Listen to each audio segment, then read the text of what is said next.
ছোট্ট আমার মেয়ে সঙ্গিনীদের ডাক শুনতে পেয়ে সিঁড়ি দিয়ে নিচের তলায় যাচ্ছিল সে নেমে। অন্ধকারে ভয়ে ভয়ে থেমে গেল। হাতে ছিল প্রদীপখানি, আঁচল দিয়ে আড়াল করে চলছিল সাবধানে। আমি ছিলেন ছাদে, তারায় ভরা চৈত্র মাসের রাতে। হঠাৎ মেয়ের কান্না শুনে উঠে দেখতে গেলেন ছুটে।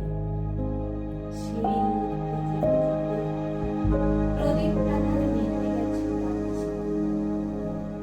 শুধাই তারে, কি হয়েছে মামি?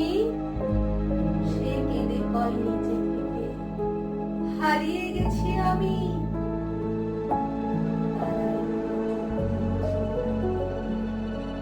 ফিরে গিয়ে ছাদে মনে হলো আকাশ ভাঙছে। আমার বাণীর মতোই যেন অমনি কে এক মেয়ে। নিলাম মরে আঁচল ঘিরে, দীপ শিখাটি বাঁচিয়ে একা চলছে ধীরে।